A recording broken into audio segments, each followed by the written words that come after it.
Avez-vous déjà imaginé que votre vie entière, tout ce que vous avez construit, s'écroule à cause d'un simple mensonge auquel tout le monde autour de vous a cru? Si vous y avez déjà réfléchi, likez-le et dites-moi dans les commentaires, de quelle ville regardez-vous cette série aujourd'hui? Ensemble, faisons nôtre cette histoire. Dans un petit village isolé au cœur de la Provence, le temps semblait s'écouler à son rythme. Là, entre champs de lavande et maisons de pierre baignées de soleil, la réputation était la monnaie la plus précieuse, et une tache sur un nom de famille était une dette que des générations entières pourraient devoir payer. C'est dans ce décor que vivait Pierre, un jeune peintre de 25 ans. Sa seule ambition était de capturer la lumière dorée de cette terre sur ses toiles. Il n'était ni un homme de grands mots, ni un homme de gestes grandiloquents. Son âme s'exprimait par la couleur, les traits qui donnèrent vie au paysage et au visage de ses voisins. Il était la fierté du village, le garçon talentueux qui transformait le quotidien en art. Avez-vous déjà eu l'impression que le quotidien vous engloutissait, comme si chaque choix était un poids invisible? Pierre ressentait le contraire. Pour lui, chaque jour était une toile vierge, une nouvelle chance de créer de la beauté. Mais il ignorait qu'une ombre allait recouvrir sa toile à jamais. L'ombre portait un prénom et un nom, Geneviève Dubois. À 68 ans, elle était la veuve la plus respectée de la région. Une matriarche à l'allure impeccable, dont le chagrin causé par la perte de son mari des années auparavant, s'était transformé en une aura de dignité intouchable. Sa parole faisait loi, son avis, un décret. Et c'est un dimanche matin, à la sortie de la messe, sur une place du village bondé, que Geneviève choisit de rompre le silence qu'elle avait gardé pendant des semaines. La main sur le ventre, les yeux humides, la voix étranglée mais ferme, elle fit l'annonce qui stupéfia tout le monde. Elle était enceinte. Un murmure de stupeur parcourut la foule. Mais avant qu'il puisse saisir le miracle ou l'absurdité de la situation, elle leva le menton et pointa un doigt tremblant vers Pierre, qui bavardait distraitement près de la fontaine. « Le père, déclara-t-elle, c'est lui. » Le silence qui suivit fut plus pesant que les pierres de la vieille église. Tous les regards se tournèrent vers Pierre. Le jeune peintre se sentit essoufflé, le soleil de Provence soudain froid sur sa peau. Il rit, d'un rire nerveux, incrédule. Ce devait être une plaisanterie, une illusion de cette dame. Mais le regard de Geneviève n'était pas fou. C'était une accusation froide et calculée. Et le regard de ses voisins, ceux à qui il souriait chaque matin, n'exprimait plus d'admiration, mais de mépris. La condamnation fut immédiate et unanime. Pierre nia d'une voix à peine murmurée d'abord, puis un cri de désespoir. « C'est impossible, c'est un mensonge !» Mais ses paroles se perdirent dans le vent. Qui le croirait contre l'honneur d'une veuve en deuil? En quelques heures, Pierre passa du statut d'artiste de village à celui de paria, de monstre immoral qui avait abusé de la fragilité d'une dame. Et vous, que feriez-vous à sa place? Les jours qui suivirent furent un cauchemar lucide. La commande d'une nouvelle fresque dans la chapelle fut annulée sans explication. L'épicier, qui avait autrefois fièrement exposé un petit tableau de Pierre, se détourna à son entrée. Ses amis d'enfance traversèrent la rue pour éviter son passage. Des murmures le poursuivaient comme des abeilles furieuses. Agresseur, sans vergogne, lâche. Chaque regard était un coup de poignard, chaque porte fermée un clou dans son cercueil social. Geneviève, quant à elle, joua parfaitement son rôle. Elle reçut la solidarité des autres femmes qui la soutinrent tout au long de sa grossesse à risque, tissant un récit où elle était la victime fragile, et Pierre, un séducteur cruel, refusant désormais d'en assumer les conséquences. Il était seul, prisonnier d'un mensonge si absurde qu'il était devenu incontestable. Son art, son identité, tout était effacé par la tache de l'infamie. La lumière qu'il aimait tant peindre s'était éteinte, remplacée par l'obscurité d'un jugement implacable. Désespéré, enfermé dans son petit atelier, Pierre fixait ses toiles inachevées et n'y voyait que le reflet de son échec. La lumière de Provence, qui l'avait autrefois inspiré, semblait maintenant se moquer de lui à travers la vitre poussiéreuse. Il envisageait de fuir, partir à Paris, à Marseille, n'importe où son nom ne serait pas synonyme de honte. Mais où irait-il? Ce village était son sang, son histoire. Chaque pierre de ses rues portait le souvenir de son grand-père, de son père. Fuir serait admettre sa culpabilité. Ce serait laisser le mensonge de Geneviève devenir sa vérité éternelle. Et c'est dans cet abîme de désespoir qu'une étincelle de rage s'alluma. Une rage froide et déterminée. Si l'honneur et la parole ne valaient plus rien, il se tournerait vers ce qu'il ne pourrait déformer, la science. Avec une détermination qu'il n'avait pas éprouvée depuis des semaines, il quitta le studio. Il se dirigea droit vers la place, où, comme d'habitude, Geneviève était assise sur un banc, entourée de ses fidèles partisans, recevant les condoléances pour sa souffrance. Pierre s'arrêta devant elle. La conversation cessa. Tous les regards se tournèrent vers lui, chargés d'hostilité. « Madame Dubois, dit-il d'une voix ferme, brisant le silence. J'exige un test de paternité, réalisé par le docteur Laurent, ici, devant tout le monde. » Le choc était palpable. Une femme halta. Mettre en doute la parole de Geneviève était une hérésie. Exiger qu'elle subisse une intervention médicale pour prouver son honneur était une insulte monumentale.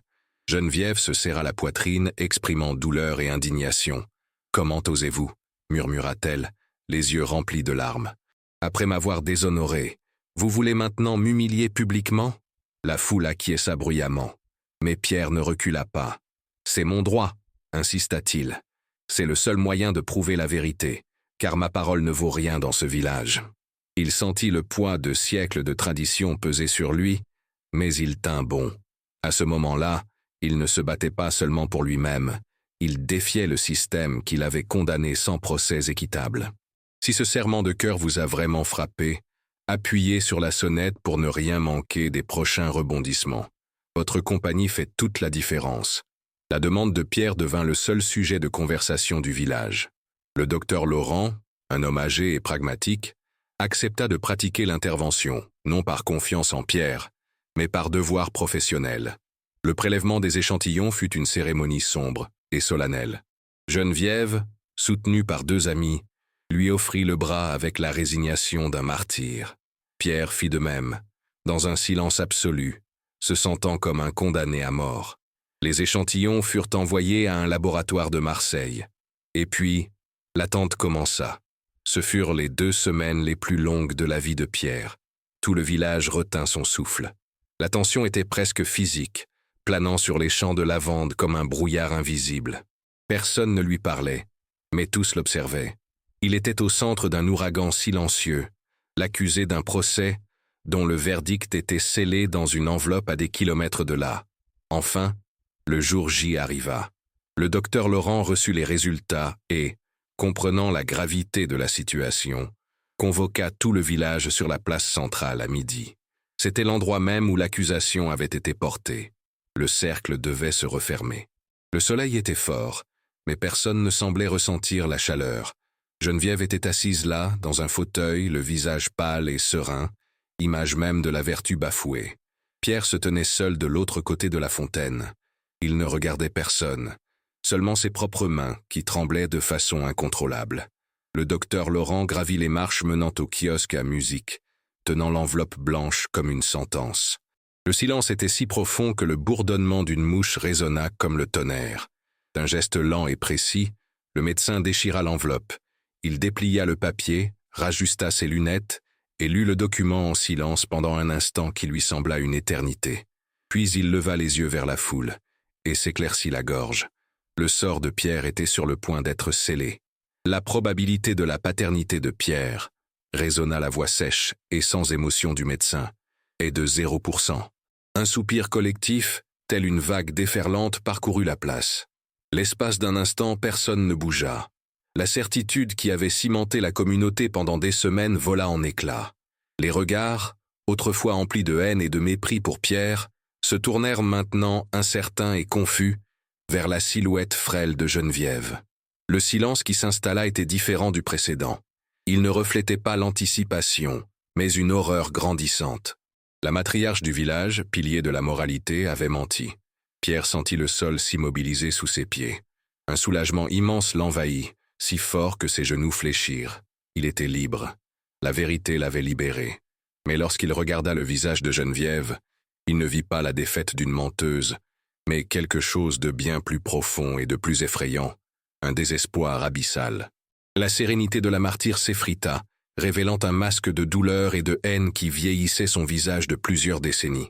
Prise au piège par ce résultat irréfutable et sous le regard de tous ceux qui l'avaient autrefois vénérée, Geneviève s'effondra, non pas en larmes de honte silencieuse, mais en sanglots secs et rauques qui jaillissaient du plus profond de son âme. « Non, balbutia-t-elle, la voix brisée. Non, ce n'est pas le père, parce que je ne suis pas enceinte. » Un nouveau murmure parcourut la foule, celui de la pure incrédulité. Le mensonge était encore plus grand qu'il ne l'imaginait. Pourquoi faire? Pourquoi soumettre tout le village, et surtout ce jeune homme, à une farce aussi cruelle?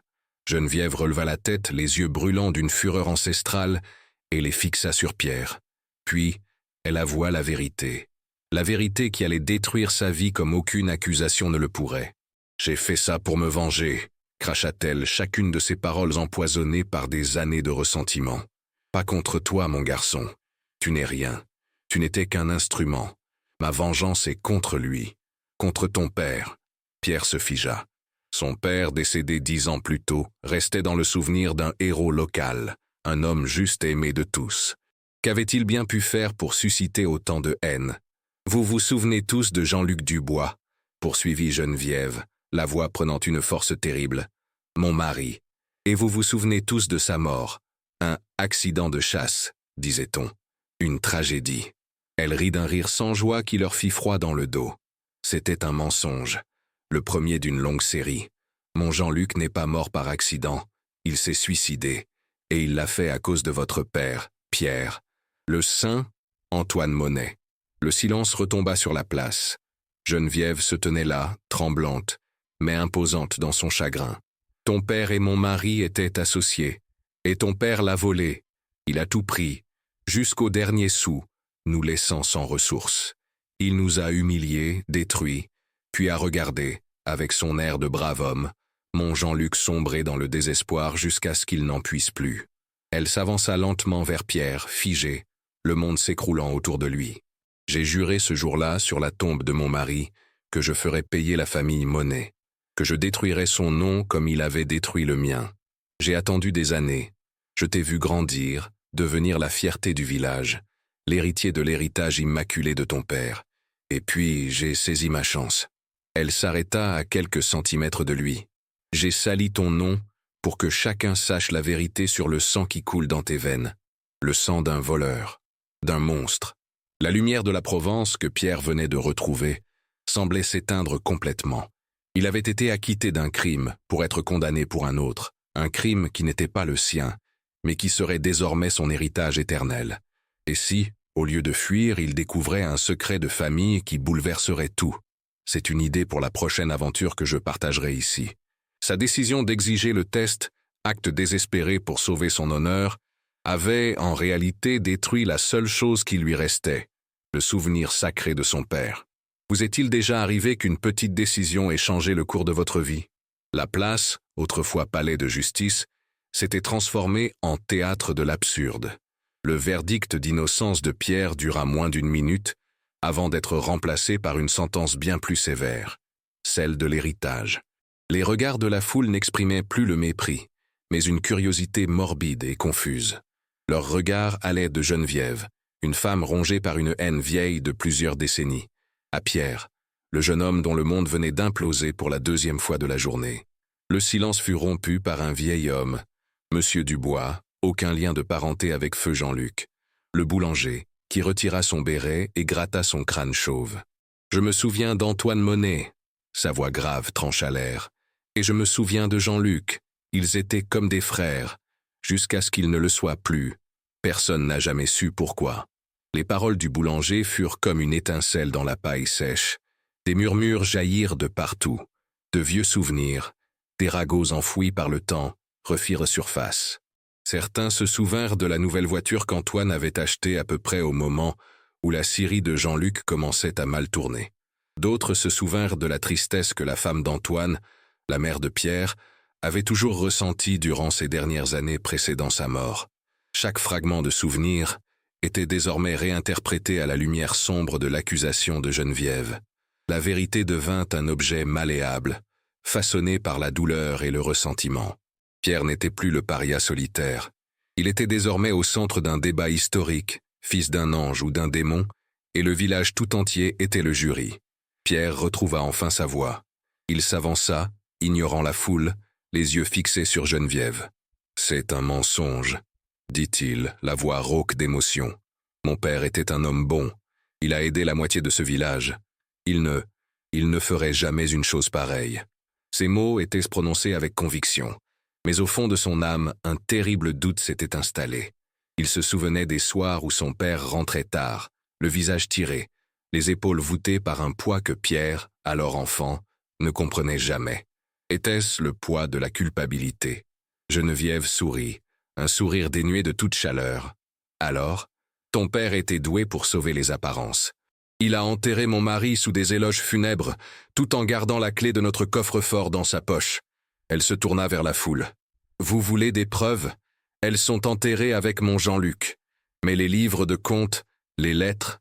Oh, les lettres qu'Antoine a écrites, suppliant mon mari d'accepter l'offre qui le mènerait à la ruine. Elles existent peut-être encore. Elle se tourna vers Pierre. Fouille ta maison, mon garçon. Fouille le bureau de ton saint père. La vérité est là, pourrissante, comme ma vie a pourri pendant toutes ces années. Sur ce, elle se retourna et se mit à marcher, se frayant un chemin à travers la foule médusée. Personne ne l'arrêta. Sa mission était accomplie. Elle n'avait ni blanchi son mari, ni récupéré sa fortune. Mais elle avait détruit l'héritage de Monet. Et pour elle, c'était suffisant.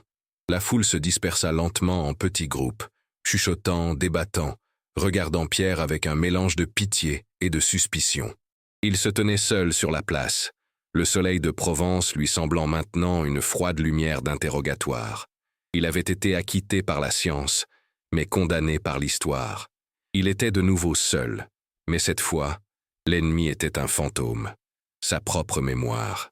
Ressentez-vous le poids de cette histoire.